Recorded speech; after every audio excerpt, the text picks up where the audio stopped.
আলা ইন্না আউলিয়া আল্লাহি লা খাউফুন আলাইহিম ওয়া লা হুম ইয়াহজানুন। শুনে রাখো, আল্লাহ তাআলা সবাইকে বলছেন। কাদেরকে বলছেন? সবাইকে উদ্দেশ্য করে বলছেন, শুনে রাখো। আলা ইন্না আউলিয়া আল্লাহ, নিশ্চয় যারা আল্লাহর বন্ধুত্ব অর্জন করতে পেরেছে, যারা আল্লাহর প্রকৃত বন্ধু, আল্লাহি লা খাউফুন আলাইহিম, তাদের কোনো ভয় নেই। তাদের কোনো কি নেই? ভয় নেই। ইহকালেও ভয় নেই, পরকালেও ভয় নেই। ইহকালে আল্লাহর সাহায্য, পরকালেও আল্লাহর সাহায্য। লা খাউফুন আলাইহিম ওয়া লা হুম ইয়াহজানুন, এবং তারা পেরেশানিতে থাকবে কিন্তু কোনো পেরেশানি মনে করবে না। সম্মানিত উপস্থিতি, আল্লাহ তাআলার পরে বলেন আল্লাযীনা আমানু ওয়া কানু ইয়াত্তাকুন, যারা ঈমান এনেছে এবং তাকওয়া অবলম্বন করত, তারাই আল্লাহর বন্ধু। যারা ঈমান এনেছে এবং তাকওয়া অবলম্বন করত, আল্লাহর ভয় নিজেদের ভিতর ঢুকাইতে পারছে, তারাই আল্লাহর বন্ধু। এই আল্লাহর বন্ধুদের কোনো ভয়ও নেই, কোনো চিন্তা পেরেশানিও নাই। আল্লাহ তাআলার একজন বন্ধু ছিলেন এই পৃথিবীর বুকে, যিনি ছিলেন কাঠুরি। যিনি কি ছিলেন? কাঠুরি। কাঠুরি কাদেরকে বলা হয়? যারা জঙ্গলে কাঠ কাটে। চিন্তা করতে পারছেন? আল্লাহর বন্ধু একজন কি? কাঠুরি। আল্লাহু আকবার। এই কাঠুরি আল্লাহ সুবহানাহু ওয়া তাআলার এত পরিমাণ ইবাদত করতেন, এত ভয় করতেন, তার ঈমানটা এত সচ্ছল ছিল যে কাঠুরির দিন আনা এবং দিন খাওয়া ছিল। সামনে আগামীকাল কি খাবে, কি আসবে, এরকম চিন্তা করে তিনি কিছু অর্জন করতেন না। তিনি যতটুকু পরিবারের জন্য প্রয়োজন ততটুকু নিজে ভক্ষণ করতেন, আর বাকিটা তিনি দান করে দিতেন। সুবহানাল্লাহ বলবেন না? আর আমাদের তো সম্পদ পাহাড় গড়ার চিন্তা সবার। আমি হুজুর থেকে আমার তো সম্পদ গড়ার চিন্তা। আল্লাহর যারা বন্ধু, রসুল তো ইচ্ছা করলে বহুত পাহাড়টাকে রসুলের জন্য স্বর্ণ করে দেওয়া হতো যদি দোয়া করতেন যে আমাকে সম্পদের প্রয়োজন। রসুল কি বড় লোক ছিলেন না গরিব লোক ছিলেন? একবারে মক্কার সবচেয়ে গরিব। রসুল তো ধনী হলেন খাদিজার সাথে বিয়ের পরে, খাদিজার সম্পদ দিয়ে তার পরে। প্রিয় উপস্থিতি আমার, আল্লাহ তাআলার এই প্রিয় বন্ধু যিনি ছিলেন, তিনি ছিলেন কাঠুরি। কাঠুরিকে আল্লাহ তাআলা রাত্রে স্বপ্নে দেখাচ্ছেন, বন্ধু দুনিয়াতে খুব কষ্ট করছো, নিজের বাল বাচ্চা নিয়ে, স্ত্রী নিয়ে খুব কষ্টের উপরে আছো। আমি চাচ্ছি তোমার আর দুনিয়ায় থাকার প্রয়োজন নাই, তুমি আমার কাছে চলে এসো। সুবহানাল্লাহ বলবেন না? কে বলছে? আল্লাহ সুবহানাহু ওয়া তাআলা রাতে ঘুমের ঘরে স্বপ্নের ভিতরে বলছেন। কাঠুরি সকালে যখন ঘুম থেকে চেতনা পেলেন, কাঠুরি লক্ষ্য করলেন তার মুখে যেন একটা চিন্তার ছাপ পড়ে গিয়েছে। কাঠুরির মুখের চিন্তার ছাপ পড়ার কারণে স্ত্রী ডাক দিয়ে বলছে, কি হয়েছে? আমার প্রাণের স্বামী, রাত্রেতে ঘুমালাম ভালো, গল্প করলাম ভালো, সকালে উঠে মনে হচ্ছে আপনার ভিতরে একটা চিন্তা কাজ করছে। কি চিন্তা ভাবনা করছেন একটু বলুন। স্বামী ডাক দিয়ে বলছে, প্রাণের স্ত্রী, তোমার কাছে আমার একটা জিনিস জানার ইচ্ছা আছে। বলে, বলুন কি জানার ইচ্ছা? বলে, আমি একজন কাঠুরি, জঙ্গলে কাঠ কাটি। শুধু কাঠ কাটি না, আমরা তো জঙ্গলেই বাস করি, আমাদের কোনো জায়গা জমি অর্থ সম্পদ নাই। আগামীকাল কি খাবো এমনটা আমার কোনো পরিস্থিতি নাই। আমারও জানা নাই কোথা থেকে আমাদের রিজিক আসবে। আমি কাঠুরিয়ার দুইটা সন্তান। কয়টা?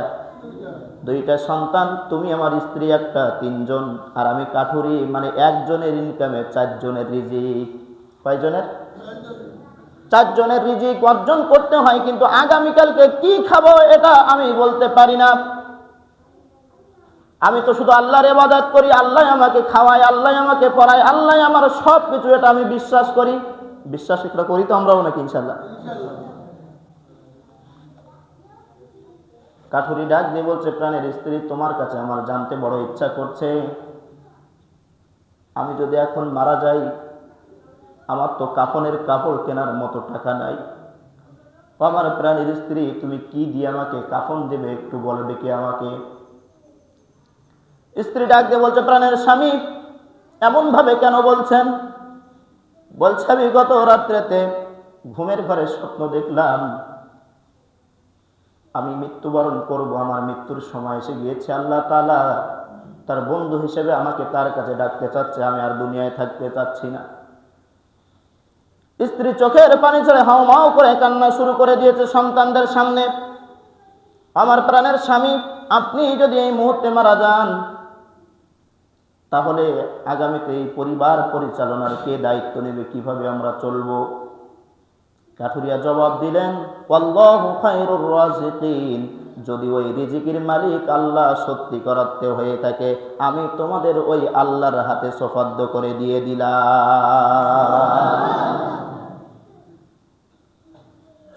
কাঠুরিয়া মানুষ কাঠ কেটে খায়, জঙ্গলে বাস করে। ইমান কত শক্ত দেখুন, ইমান কত বড়, ইমান কত কঠিন। কাঠুরিয়ার এই কথা শুনে স্ত্রী বললেন, প্রাণের স্বামী, আপনি চিন্তা করবেন না, যদি আপনি মারাই যান তাহলে আমার নিজের তো 2টা শাড়ি। কয়টা শাড়ি? 2টা শাড়ি। একটা শাড়ি দিয়ে আমি আপনাকে আপনার গায়ের কাফন বানিয়ে আপনাকে কবরস্থ করব। স্বামী ডাক দিয়ে বলছে, কাঠুরিয়া বলছে, আমার প্রাণের স্ত্রী, তুমি আমাকে কতটা ভালোবাসো এটা আমি বুঝতে পেরেছি। তোমার একটা শাড়ি দিয়ে আমাকে কাফন দিবে, আর একটা শাড়ি নিয়ে তুমি বসবাস করবে, কষ্ট করবে, এতে আমি বুঝলাম অবশ্যই তুমি আমাকে ভালোবাসো, ভালোবাসার কমতি নাই। কিন্তু আমি তোমাকে কথা দিচ্ছি, শোনো প্রাণের স্ত্রী, আমি মারা যাব, আমার আল্লাহ আমারে ডাক দিয়েছেন। আল্লাহ তাআলা বলে দিয়েছেন, আলা ইন্না আউলিয়া আল্লাহ লা খাউফুন আলাইহিম ওয়া লা হুম ইয়াহজানুন। আল্লাহ বলছে, যদি আমি আল্লাহর বন্ধু হয়ে থাকি, আমার কোনো ভয় নেই, চিন্তা নেই, পেরেশানি হওয়ার কোনো প্রয়োজন নাই। তোমাকে তোমার শাড়ি দিয়ে আমাকে কাফন দিতে হবে না। আমার নিজের গায়ের যে জুব্বা, যে পাঞ্জাবিটা আমি ব্যবহার করি, এই জুব্বাটা দিয়ে আমার মাথার কাছে বেঁধে দিবে, আর পায়ের দিকে যত দূর পর্যন্ত যায়, হাঁটুর নিচে তত দূর পর্যন্ত যাবে, বাকি অংশগুলো তুমি ঘাস দিয়ে ঢেকে দিবে। ঘাস, গাছের লতা পাতা এগুলো দিয়ে ঢেকে আমাকে কবরস্থ করবে।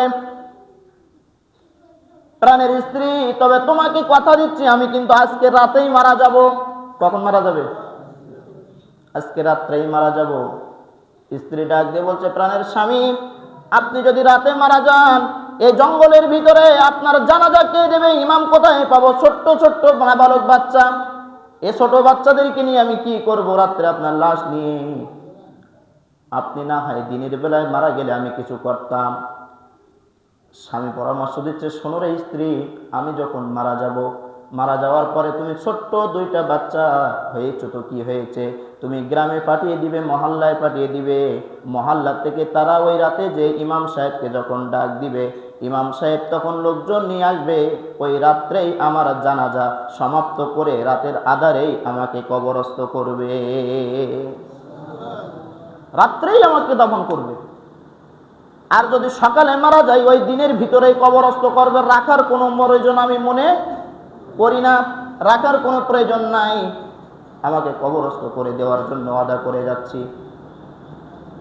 কাঠুরিয়া রাতে যখন মারা গেলেন, মা ছোট ছোট বাচ্চা 2টাকে পাঠিয়ে দিলেন, যাও মহল্লা থেকে ইমাম সাহেবকে ডেকে নিয়ে আসো। ছেলে 2টা এখনো নাবালক, ছেলে 2টা যে নাবালক ছেলে যে ইমাম সাহেবের বাসায় পৌঁছালেন। ইমাম সাহেবকে ডাক দিয়ে বলছেন, আমার আব্বু মারা গিয়েছে, এই রাতের ভিতরে জানাজা সমাপ্ত করতে হবে, না হলে আমার আব্বার ওয়াদা রক্ষা হবে না, আপনি চলুন আমার আব্বার জানাজা সম্পন্ন করুন। ইমাম সাহেব বলছে, ঠিক আছে, এই গভীর রাত্রে জঙ্গলের ভিতরে আমি না হয় গেলাম, কিন্তু আমার কোনো মুসল্লির ডাকলে তো এই রাত্রে তারা যাইতে চাবে না জঙ্গলে, তুমি চলে যাও, আগামীকাল সকালে ফজরের নামাজের সাথে সাথে ভোর হওয়ার পূর্বে তোমাদের ওখানে যে তোমার বাবার জানাজা দাফন সম্পন্ন করব।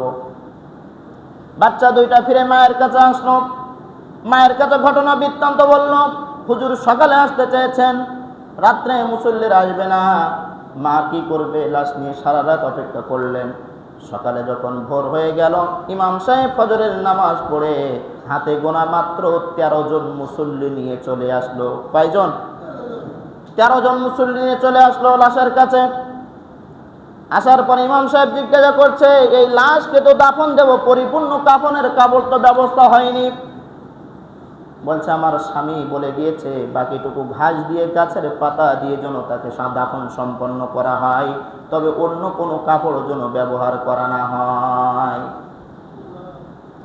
ইমাম সাহেব বলছে এটা হতে পারে না, প্রয়োজনে আমার মাথার পাগড়ি রয়েছে, আমি একজন ইমাম সাহেব, আমার হালাল টাকার পাগড়ি, জানি আপনার স্বামী খুব আল্লাহওয়ালা ব্যক্তি ছিল, শুনেছি নামাজ পড়তো ভালো, রোজা রাখতো ভালো, মানুষকে দান সদকা করতো ভালো, আল্লাহর পথে চলতো, আপনার স্বামী ভালো ব্যক্তি, আমি ইমাম সাহেবের হালাল টাকার পাগড়ি দিয়ে তার বাকি অংশটুকু আমি তাকে দান করে জানাজা সমাপ্ত করব।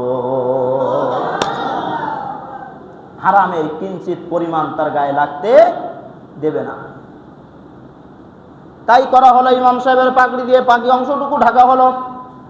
ইমাম সাহেবকে যখন বলা হলো, ইমাম সাহেব হুজুর আপনি এবার জানাজা সম্পন্ন করে আমার স্বামীকে আপনি দ্রুত দাফনের ব্যবস্থা করুন। ইমাম সাহেব যখন জানাজা শুরু করতে যাবেন, মুসল্লিদেরকে যখন দাঁড় করিয়ে দাঁড়িয়ে দিলেন, ইমাম সাহেব যখন চার তাকবীরের জন্য যখন তৈরি হয়ে গেলেন, মুসল্লিদেরকে যখন জানাজার নিয়াত বলে দিচ্ছেন, চার তাকবীরের সহিত ফরজে কিফায়ার জানাজার নামাজ এই মুহূর্তে আমি এই মুসল্লিদেরকে ইমামের পিছনে আদায় করছি, সকলেই নিয়াত করুন। একথা বলে যখন ইমাম সাহেব আল্লাহু আকবার বলে হাতটা উঁচু করলেন, যখন আল্লাহু আকবার বলে হাত উঁচু করে যখন হাতটা নিচের দিকে নিয়ে আসতে যাবে, হঠাৎ করে পিছন থেকে একজন লোক যে ইমাম সাহেবের হাতটা এঁটে ধরেছে, চিৎকার মেরে বলেন আল্লাহু আকবার। ইমাম সাহেব হতবাক হয়ে গেলেন, হতভম্ব হয়ে গেলেন। জানাজা এক্ষুনি শুরু হতে যাচ্ছে, কে আমার হাতটা ধরল? পিছন দিকে মুখ করে দেখলেন একজন অপরিচিত মানুষ, তার গলার থেকে শুরু করে পা পর্যন্ত জুব্বা দিয়ে ঢাকা, মুখটা বড়, চেহারাটা বড় উজ্জ্বল চেহারা, মুখে বড় দাড়ি, মাথায় বড় পাগড়ি বাঁধা। বললেন ইমাম সাহেব আপনি অপেক্ষা করুন, এই ব্যক্তির জানাজা এই মুহূর্তে এইভাবে হবে না, এই ব্যক্তির জানাজা আমি পড়াবো, আপনাকে থেকে জানাজা পড়ানো লাগবে না। ইমাম সাহেব প্রশ্ন করলেন আপনি কে? বলে আমি কে? পরিচয় করে, আমি জানাজা পড়াবো, আপনি জানাজার মুসল্লি থেকে সরে আসুন, ওই জায়গায় আমি দাঁড়িয়ে এক্ষুনি আল্লাহর এই বান্দার জানাজা সমাপ্ত করার জন্য ওই আল্লাহ তাআলার পক্ষ থেকে আমাকে পাঠানো হয়েছে। শুধু তাই না, দেখুন আমার হাতে একটা রেশমি ব্যাগ আছে, এই রেশমি ব্যাগের ভিতরে একটা জানাজার দাফন করার জন্য যতটুকু সামগ্রী প্রয়োজন, আতর বলো, সুরমা বলো, যতটুকু ঘ্রাণের যা কিছু প্রয়োজন ততটুকু রয়েছে। তার বাকি কাফনের কাপড় পুরা শরীরের জন্য আল্লাহ তাআলা আমাকে দিয়ে পাঠিয়ে দিয়েছেন। ইমাম সাহেব বললেন আমার পাগড়ি দিয়ে তাকে জানাজার জন্য দাফন দেওয়ার জন্য তার গায়ের কাফনের কাপড় তৈরি করে দিয়েছি, তাকে আমার পাগড়ি দেওয়া শেষ, তার গায়ের জুব্বা দেওয়া শেষ। বলে সমস্যা নাই, আল্লাহর পক্ষ থেকে পাঠানো এ যায় নামাজের কাপড়, তার গায়ের যে কাফনের কাপড় এটা দিয়েই তাকে পুরা শরীরটা ঢেকে দেন। তাই করা হলো, পুরা কাপড়টার উপরে দিয়ে আবার ডবল কাপড় দিয়ে তাকে গায়ের কাফন বানানো হলো। এরপরে ইমাম সাহেবের জায়গায় ওই ব্যক্তি দাঁড়ালেন, তিনি এমন জোরে তাকবীর দিলেন, বর্ণনায় আসছে পিছনে যত মুসল্লি ছিল মনে হচ্ছিল যেন ওনার আওয়াজের কারণে মুসল্লিগুলোর কানের তালা যেন ফেটে যেতে পারে। কি হতে পারে? লোক কতজন? 13 জন। কতজন? এমন জোরে তাকবীর দিলেন মনে হচ্ছে পিছনে 13 জন লোকের কানের পর্দা নষ্ট হয়ে যেতে পারে, এমন জোরে তিনি তাকবীর দিলেন। আল্লাহু আকবার বলবেন না? জানাজার নামাজ আদায় করা শেষ, দোয়া করা শেষ। এবার ওই ব্যক্তি বলছে ইমাম সাহেব আপনি তাকে দ্রুত দাফনের ব্যবস্থা করুন, আমি খুব ব্যস্ত ব্যক্তি, আমার খুব কাজ আছে, আমি এই মুহূর্তে চলে যাচ্ছি। বলে উনি যখন পিঠ ফিরন দিয়েছেন চলে যাবেন বলে ইমাম সাহেব ওনার জামাটা টেনে ধরেছেন, টানাই ধরে বলছে আপনার পরিচয় আমাকে বলুন, না হলে তো আমি আপনাকে ছাড়বো না। আমাকে নামাজ পড়াতে দিলেন না, আপনি একজন অপরিচিত ব্যক্তি, আপনাকে কোনোদিন দেখি নাই, আপনি কেন তার জানাজা পড়ালেন? কোথার থেকে আসলেন? আপনার পরিচয় দিয়ে দিন। তখন ওই জানাজার ইমাম সাহেব বলছে শুনুন ও ইমাম সাহেব, যেহেতু আপনি আমাকে আবার দাঁড় করিয়েছেন, আমার পরিচয় দিতে চাচ্ছিলাম না, আমি দুনিয়ার কোনো সাধারণ কোনো মানুষ না, আমি হলাম আল্লাহর একজন পয়গম্বর নবী খিজির আলাইহিস সালাম। হযরত মুসা আলাইহিস সালামের জামানার, বনি ইসরাইল জামানার হযরত খিজির আলাইহিস সালাম, হযরত খিজির আলাইহিস সালাম একজন নবী পয়গম্বর। বললেন আল্লাহর পক্ষ থেকে আল্লাহ তাআলা আমাকে পাঠিয়ে দিয়েছেন এই ব্যক্তির জানাজা সম্পন্ন করার জন্য, কিন্তু আমি অতি ব্যস্ত, আমার আবার আল্লাহর কাছে ফিরে যেতে হবে, আমাকে বিভিন্ন দায়িত্বে কাজ করতে হয়, আপনি থেকে এই মুহূর্তে জানাজা সম্পন্ন করুন। ইমাম সাহেব তারা জানাজা সম্পন্ন করলেন। যখন ফিরে যাবেন পরিচয় নিলেন, তার দাফন সম্পন্ন করলেন। ইমাম সাহেব আবার তাকে দাঁড়া করিয়ে বললেন, 2 নম্বর প্রশ্ন আপনার কাছে, আপনি এত জোরে কেন তাকবীর দিলেন যেন আমাদের কানের তালা ফেটে যাওয়ার মতো উপক্রম হলো, কেন আপনি এত জোরে তাকবীর দিলেন, বলবেন কি? বললেন ইমাম সাহেব আপনি দেখলেন পিছনে মাত্র 13 জন ব্যক্তি, আপনি কি পিছনে একটু খেয়াল করেননি আপনার পিছনে কারা অপেক্ষা করছে? বলে আমি তো কাউকে দেখতে পাই না। বলে আপনার পিছনে 1 নয় 2 নয়, আসমান থেকে আমার আল্লাহ 12 লক্ষ ফেরেশতা এই জানাজায় পাঠিয়েছে। কতটা? কতটা? অর্থাৎ 12 লক্ষ 13 জন জানাজা সম্পন্ন করেছে। কতজন? 12 লক্ষ মানুষ পাঠিয়ে দিয়েছে, ফেরেশতা পাঠিয়ে দিয়েছে। এই 12 লক্ষ ফেরেশতা তারা এক জামাতে এক ইমামের পিছনে নামাজ পড়ছে। তাহলে ইমাম সাহেব এবার আপনি বলুন আমার গলা থাক আর যা, কত জোরে তাকবীর দেওয়ার প্রয়োজন ছিল? সুবহানাল্লাহ বলবেন না? ইমাম সাহেব হতভম্ব হয়ে গেলেন, তার পরিচয় নিলেন, ভালো করে জেনে শুনে দেখলেন তার জীবনে একটা টাকা কোনোদিন হারাম পন্থায় ইনকাম করেনি, তিনি ছিলেন আল্লাহর পক্ষ থেকে একজন আল্লাহর ওলি। আলা ইন্না আউলিয়া আল্লাহি লা খাউফুন আলাইহিম ওয়ালা হুম ইয়াহজানুন, তাদের কোনো চিন্তা নেই, ভয় নেই, দুঃখ নেই, পেরেশানি নেই। সাহায্য করবেন একজন, তিনি কে? আল্লাহ। আল্লাহর সাহায্য এইভাবেই আসে। সুবহানাল্লাহ বলবেন না? আল্লাযীনা আমানু ওয়া কানু ইয়াত্তাকুন, যারাই আল্লাহর প্রকৃত বন্ধু হতে যাবে 1 নম্বরে তার ঈমান ঠিক করা লাগবে। কি ঠিক করা লাগবে? ঈমান ঠিক করা লাগবে। ওয়া কানু ইয়াত্তাকুন, আর তার ভিতরে আল্লাহর ভয় পরিপূর্ণভাবে ঢুকাতে হবে। আল্লাহর ভয় যদি পরিপূর্ণভাবে ঢুকাতে না পারে, আর যদি ঈমান পরিপূর্ণভাবে না নিয়ে আসতে পারে, কোনোদিন আল্লাহর সাহায্য তার উপরে ইচ্ছা করলেও আসবে না। আল্লাযীনা আমানু ওয়া কানু ইয়াত্তাকুন, আল্লাহর সাহায্য আল্লাহ কিভাবে পাঠায় এটার উদাহরণ আপনাদেরকে দিলাম হাদিস থেকে। এবার ঈমান আর ওয়া কানু ইয়াত্তাকুন, ঈমান আনার পরে আল্লাহর ভয়। কার ভয়? আল্লাহর ভয়। যে ঈমানদার সে সব সময় আল্লাহকে ভয় পায়। কখন ভয় পায়? সব সময় আল্লাহকে ভয় পায়। মসজিদেও যেমন ভয় পায়, মসজিদের বাইরেও একই অবস্থা, আল্লাহকে ভয় পায়। যদি আল্লাহর ভয় প্রকৃত অর্থে কেউ না পায়, তাহলে সে আল্লাহর প্রকৃত বান্দা না।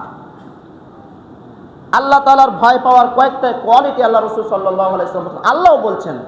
এর ভিতরে সবচেয়ে বড় যারা ভয় পায়, যারা আল্লাহ তাআলাকে বেশি ভয় পায়, তার নাম হলো ওয়ালাম ইয়াখশা ইল্লাল্লাহ। আলেম ওলামা কেরামগণ ওয়ালাম ইয়াখশা ইল্লাল্লাহ, আলেমেরা আল্লাহ তাআলাকে সবচেয়ে বেশি ভয় পায়। কারা ভয় পায়? জোরে বলেন।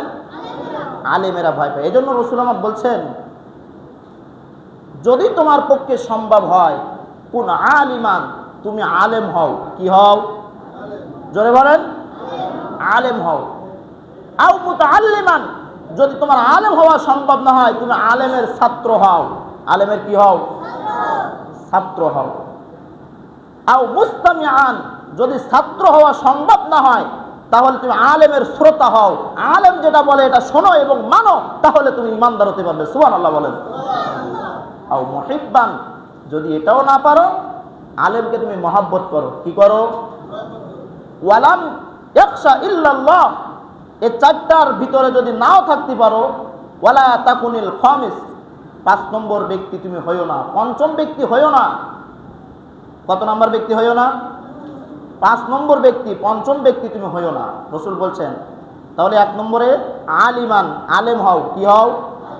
আলেম হও। তাহলে একজন মানুষ যদি আলেম হয় তাহলে সে তো আল্লাহ তাআলাকে ভয় পাওয়ার কথা, ঠিক না বলেন? আলেমেরা আল্লাহর ভয় পাওয়ার কথা না? আও মুতাআল্লিমান, যে আলেমের ছাত্র হয় সেও তো আল্লাহকে ভয় পাওয়ার কথা। আও মুস্তামিআন, যারা আলেমের শ্রোতা হয়, আলেমের কথা মেনে চলে, এরাও তো ভালো হওয়ার কথা। আও মুহিব্বান, যারা আলেমদেরকে মহব্বত করে, ভালোবাসে, এরাও আল্লাহ তাআলার প্রিয় বান্দা হতে পারে। ওয়ালা তাকুনিল খামিস, আল্লাহ রাসূল বলছেন তুমি 5 নম্বর, পঞ্চম ব্যক্তি হইও না। তাহলে আলেম হতে পারলো না, আলেমের ছাত্র হতে পারলো না, আলেমের শ্রোতা হতে পারলো না, আলেমের মহব্বতকারী হতে পারলো না, তাহলে 5 নম্বরে কি সে আর আলেমের ভিতরে আছে? আছে কোনো সাধারণ ব্যক্তির ভিতরে? ওয়ালা তাকুনিল খামিস, পঞ্চম ব্যক্তি হইও না। ওয়ালা তাকুনিল খামিসা ফাতাহলাক, তোমরা আলেমদের বিরোধিতা করো না, ধ্বংস হয়ে যাবা। কি হয়ে যাবা? ধ্বংস হয়ে যাবা। হাদিস, রাসূল আকরাম সাল্লাল্লাহু আলাইহি ওয়াসাল্লাম আমাদেরকে বুঝে শুনে আমল করার তৌফিক দান করুন এবং পরিপূর্ণ ঈমানদার এবং তাকওয়াওয়ালা হওয়ার তৌফিক দান করুন। বলুন আমিন।